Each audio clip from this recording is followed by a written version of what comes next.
மக்களே வணக்கம். நான் உங்கள் பொன்வேல் பாண்டியன். இந்த பதிவில் நம்ம பார்க்க போகிறது IAEA என்ற ஒரு முக்கியமான அமைப்பு. இன்டர்நேஷனல் அட்டாமிக் எனர்ஜி ஏஜென்சின்னு சொல்லுவாங்க. சர்வதேச அணுசக்தி முகமை என்று தமிழில் சொல்லுவாங்க. சரிங்களா? இந்த IAEA அமைப்பானது உருவாக்கப்பட்ட நாள் ஜூலை 29, 1957 உருவாக்கப்பட்டது. சரிங்களா?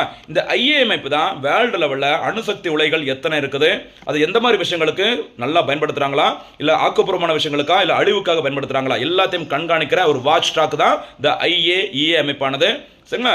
எப்பவுமே இரண்டு நாடுகளுக்கிடையே சண்டை வந்தது அப்படின்னா அணு உலைகள் மீது தாக்குதல் நடந்திருக்குதா, அதையும் கண்காணிப்பாங்க இந்த IAEA அமைப்பு. இதில் உள்ள மொத்த உறுப்பு நாடுகளின் எண்ணிக்கை 181 மெம்பர்ஸ் இருப்பாங்க. இதன் தற்போதைய தலைவராக இருப்பவர் ரஃபேல் கிராசி அவர்கள். ரொம்ப முக்கியமானது இந்த சர்வதேச அணுசக்தி முகமை தான்.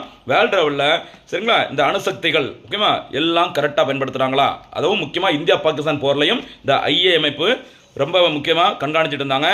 தற்போது இஸ்ரேல், ஈரான், அமெரிக்கா பிரச்சனை வந்துட்டு இருக்கும்போதும் இந்த IAEA அமைப்பு வந்துட்டு அடிக்கடி செய்தியில் வந்துட்டு இருக்கிறாங்க. செய்திகளில் எந்த ஒரு அமைப்பு அடிக்கடி நியூஸில் வருதோ அதுதான் பெரும்பாலும் எக்ஸாமில் கேட்பாங்க. இது கேட்காம சான்ஸ் இருக்குது. சரிங்களா? எந்த அமைப்புமா? IAEA. இன்றைய பதிவிற்கான கேள்வி, IAEA என்ற அமைப்பின் அந்த விரிவாக்கம் என்ன, இது எந்த ஆண்டு உருவாக்கப்பட்டது, இதன் தலைமையிடம் எங்கே இருக்குது? மறக்காமல் இதற்கான பதிலை கமெண்ட்ல சொல்லுங்கள். நன்றி.